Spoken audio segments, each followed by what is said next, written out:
Hello, everybody, and welcome back to this amazing podcast show. Today we have another amazing guest who's got amazing information. What can I say? This lady is a tremendous friend, and she has been such an inspiration, and she continues to help people. I'm so excited to sit here and interview her and ask her a bunch of questions that I think, in fact I know, will help your business grow. So without any further ado, let's welcome to the show Miss Marion, Marion Castro. So Marion, how are you? I'm great. Thank you so much, Shin, for having me tonight. Absolutely, man. We're thrilled to have you here. So let's talk a little bit about you for a second. You know, all the things that you're doing is amazing. You continue to work like there's no tomorrow. What is it about you, and who is Marion Castro? Why do you work the way you do? I want to know everything about you. So let's talk about your upbringing. How's that? Okay, let me just start. When I was in the Philippines, we grew up, I'm the eldest among all 5 girls. Wow. And I was growing up, and I can see my dad, he has this affirmation. I didn't know before it was affirmations. Mm-hmm. We were growing up, he would put pictures on the cabinet, Mm-hmm. and then he would listen to tapes. So we're like, is he going crazy or what? Mm-hmm. And now that I joined the business, that's only now and that I thought that it was really, I learned actually that it was affirmations. Mm-hmm. Because he would keep on saying things every day, every morning when he wakes up, and then when he goes to sleep, before going to sleep, he would say those things again. And then those pictures, those are his dream word. Oh. Yes, I didn't know that. We were growing up like that, and we see him like that. And another thing also, me and my siblings, my mom would always let us watch the lifestyles of the rich and famous. Oh, wow. Yes, and when I was, since I'm the eldest, when I was growing up, my mom would always bring me to her clients, so I can see how she talks to clients. Now I can see how she deals with those, with their business partners and stuff like that. That's why I guess that was ingrained to me when I was, from when I was small until I was, in my college years, because after graduating from high school, I started helping them with our family business. Sure. Can you imagine, at the age of 23, I'm already talking to congressmen, to senators, because they will tell me, oh, can you meet with them? Can you have them sign this? Can you talk to them? So pretty much I already know how to hassle during that time. And of course, I've seen my parents, how they hassle, how they work. Sometimes they won't go home. They would be out of town, and I'm the eldest. I would attend the meetings of my siblings. So pretty much at a young age, I am already, I was taught the responsibility. Sure. And now, of course, in this business, it really dawned to me. It really made me realize that everything that I grew up, that I learned from them, it's like I'm starting to use it. There's a reason why they did that to me. Because now I can, it was a practice when I was younger. Now everything's like, I'm applying it, and it's very, very helpful. Good thing I learned that when I was still, when I was young. At least now it's not really an adjustment for me, because I've had it already. I grew up with that kind of, discipline and such, and I guess discipline and how do you call that? Motivation and inspiration that I've seen them, how they work.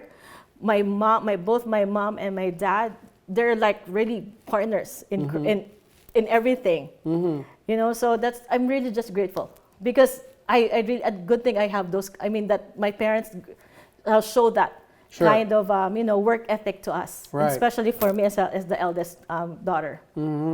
Yeah. So let me ask you a question. So you've got amazing success story behind you. I could see the loving parents, the support, the upbringing, et cetera. So I'm curious to know, what would you say or advise people who didn't have what you have growing up? So let's say they didn't have loving parents, were not environment, they didn't have that kind of exposure that you did when you were, younger. So could someone like that, you think, still be a successful entrepreneur? Of course. My mom, I mean, I don't know if I should say this, but my mom grew up as, her parents are separated. But her mom is not, I mean, her parents, she didn't grow up with her parents. But imagine for someone like her who grew up with a separated family, still, it was she said, she was telling us that she doesn't want us to have the same upbringing. So it's up to you. Whatever that you decide that you do, it's up to you. You cannot blame other people. You know, she didn't blame her parents. She didn't blame her mom who left her when she was 7. She didn't blame her dad that her dad left her with her grandparents, that she's gonna be on drugs or whatever. Sure. But she made her life, different, because, she doesn't want to have a family like how she grew up. So at the end of the day, it's on how you want to decide on how you want to live your life. I guess that's what it is, because I mean, I've seen people who are rich, I've seen people who has a great family, but at the end of the day, they still decided to go crazy, to be on drugs, to go wild and whatnot. So for me, it's how you want to live your life at the end of the day. No matter what, if you were born poor, you were born rich, but it's you. You have your own mind. You don't wanna.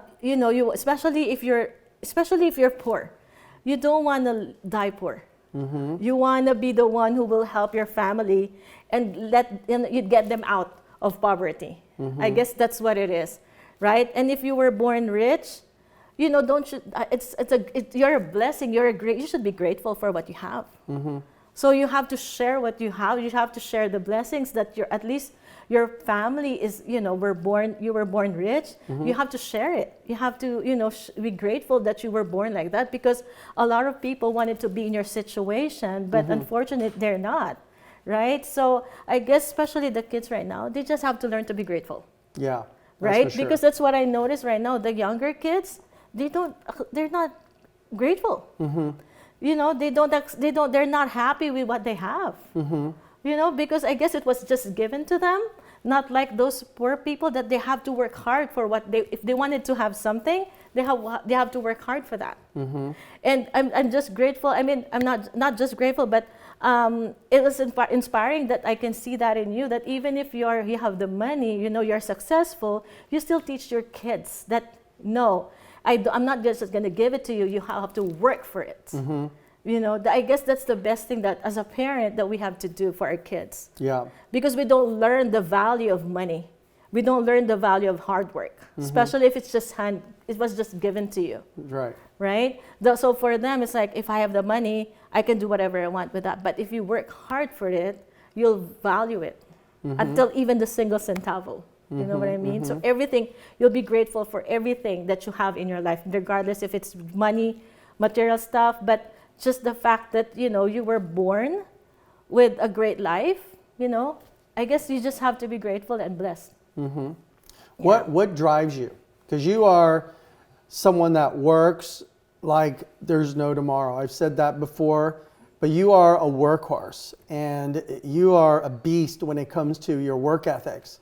So what drives Marion Castro? What drives me? Because I love what I do. If I love what I do, I don't know about you, but I guess we're the same. If we love what we do, don't you like, for you it's not work. It's like enjoyment for you. It's like you're having fun. That's why you don't even notice that you're working. That's how I feel with what I'm doing. And the fact that I'm helping people and I'm learning from them, that's a very fulfilling feeling for me. I mean, I'm not there yet. I'm not wealthy yet, but the fact that I can see that I can help them, especially with my team, the fact that I can see that they're earning money, they're happy, you know what I mean? Yeah. And whenever they get awards, so the more that I'm inspired to work more, because I want it to be an example for them. Because I cannot tell them to work more and then I'm not working, you know what I mean? And of course, my family. As I'm the eldest and I'm the only one here in the US, I don't want to be going back to the Philippines and then be in the same in the same level or be in the same position where I am. You know what I mean? So of course I want to go back in the Philippines and be my family to be proud that, oh, she's in the US, she's a very successful woman, a businesswoman, a successful business owner. You know that feeling, not just because you want to brag about it, but of course you want that feeling that you did it, you made it happen. You know, and of course, you know, I want to help my siblings, my nieces, my nephews, and I just really, you know, I love helping people. Even if, I guess you don't need to be wealthy to help people. And I just love it. And the fact that, how do you call that? Because I guess we were born that way. I mean, my especially because I'm the eldest, so I've seen it from especially my mom and my dad. They work hard. I guess that's how I got it from them. So you think it came from your parents, of your work ethics? Yeah, the work ethics, because you saw them, you witnessed them working hard. Oh yes. If even December 24th, they go home at 1 o'clock in the morning. They're even working midnight of December before Christmas. So I know how they work, and I've seen, like, you know, sometimes my dad will be out of town, my mom is doing this, you know, how we do it here in the business too. We divide and conquer, and even if we are 5 kids, can you imagine? They were still able to do that and manage it. So I guess that's how I've seen it, and I just love it. I love what we're doing. You know, that's why. I can tell you're very passionate about what you do. I love it. I love it. So what is it that you do in your business you think that makes you successful? That makes me successful because I love helping people.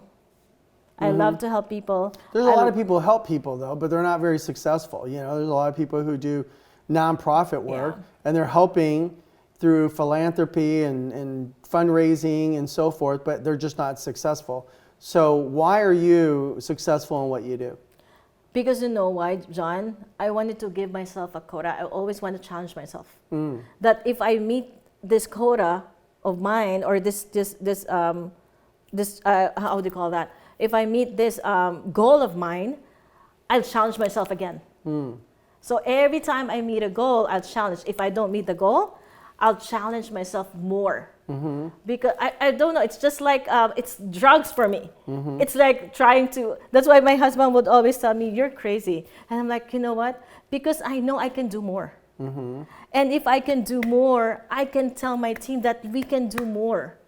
It's just a matter of how you believe how much do you believe in yourself, that you can do more. Yeah. Right? So I guess that's why, you know, for me, I cannot even tell myself that I'm already successful in the business, but compare with other people, right? But honestly, because I want to strive more, I just want to do more, and I just want to show myself that, hey, you're worth more than what you deserve right now.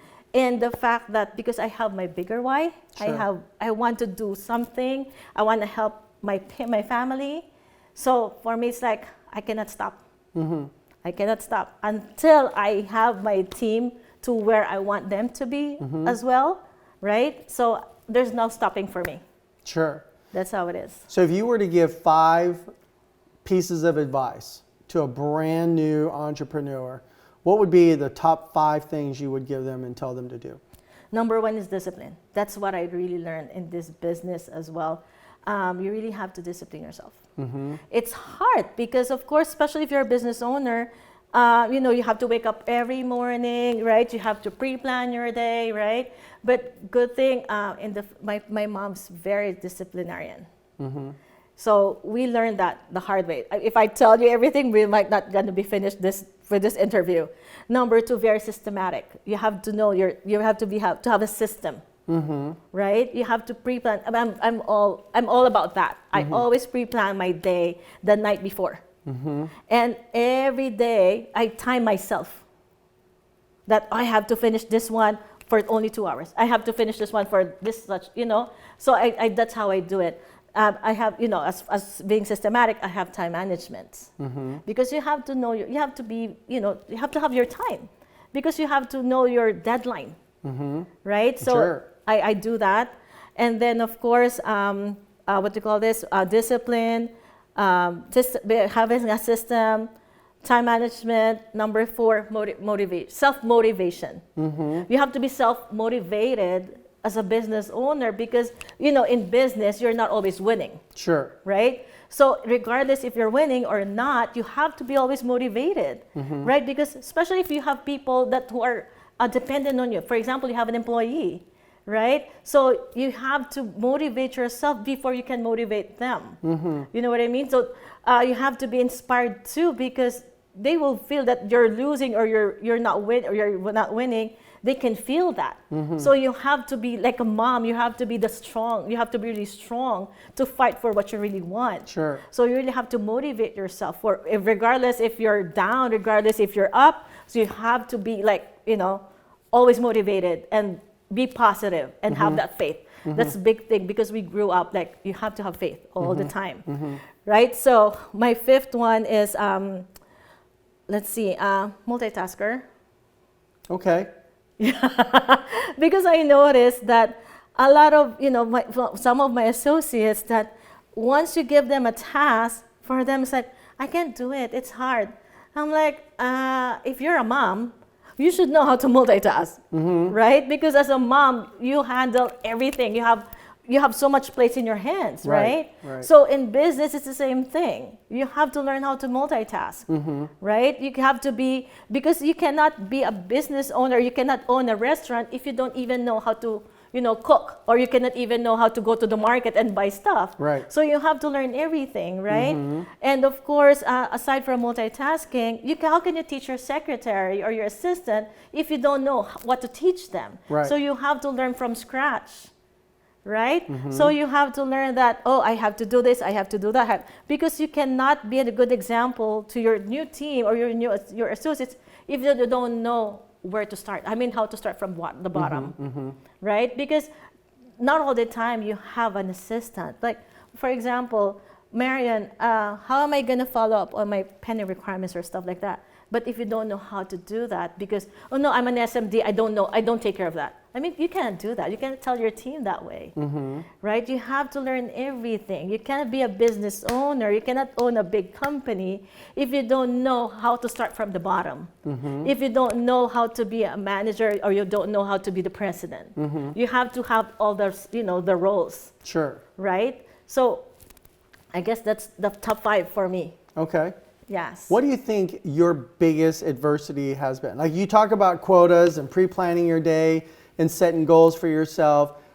Have you ever not hit your goals or whatever? And how did you handle that? I beat up myself. What was that? I beat up myself. You beat yourself up? Yes. So do you penalize yourself? Yes. You do. What are some things that you do to penalize yourself? When I don't hit my quota, Jeremy would go crazy. Because of course, he's as a husband, I'll be like, oh my God, I cannot accept this. This is not right, Jeremy. I'm going crazy. For example, my goal for this month, for example, I need to have 5 recruits, for example, or 5 new business partners. I have to hit 50,000 points, and if we didn't meet that, I will review what we missed during this month, right? And then I would say, oh my God, I should have done this. I should have done this, blah, blah, blah. That's how crazy I am. That's how crazy I am because I guess that's how passionate I am with what I do. And I know I can do more. So for me, if I didn't do that, it means that I missed something or I'm just not that hungry. I don't have that desire to meet that goal. So next month, that's why I have to review it so that next month I will correct what I missed or what I didn't do. Sure. That's what I do. Okay. Yeah, that's what. And then of course, sometimes I procrastinate. I don't know why, but I hate that. I have to take it away. I have to, forget procrastination. I have to take it out of my system. There are times that I do, but I think that's the biggest for me. Is procrastination. For you personally? Yes. Okay. Yes. Well, I think that's a lot of people's problems, right? Is procrastinating, waiting till the last minute to do anything, Yeah, but imagine I'm a very systematic person. Yeah. But there are things that I fail because of that procrastination, and I accept that. I'm that type of person that I'm very accountable with my mistake. I accept my mistake. Sure. I don't say that, hey, I didn't make that mistake or whatever. I accept it. That's why I'd love that people will tell me and correct me. Because at least I know what I'm missing so that I will correct it. Sure. You know? I get it. Yeah. It's great. It's Yes. good. I can just tell your energy, your passion. You just seem so excited about what you're doing. I love it. I think that you're going to do some amazing things here. And I wish you all the best. I continue Thank your you. success and all that you're doing. And I just thank you for coming in and sharing with us everything on the show. I think you're going to provide tremendous value to everybody. And again, I want to thank all of you for listening in to Marion Castro. All her information is down below, so make sure you guys subscribe to her, like this, make a comment, and continue to watch our future podcast show as we continue to bring you more guests onto our show to provide you more value. Hey, listen, you're going to go through your ups and downs, but you can see that Marion Castro, despite all her ups and downs, she still continues to overcome her obstacles and her challenges and to hit her goals, because you can see she's being a wonderful example to all her siblings, to her family. And you can see she's getting emotional a little bit right now as we're sitting here chatting because No, it's my makeup. the makeup. It's my makeup now. No, just kidding. Yeah, no, that's great. So thank you for coming in. Thank you. Thank you guys for joining us. Take care. We'll see you on the next podcast show. Thank you so much.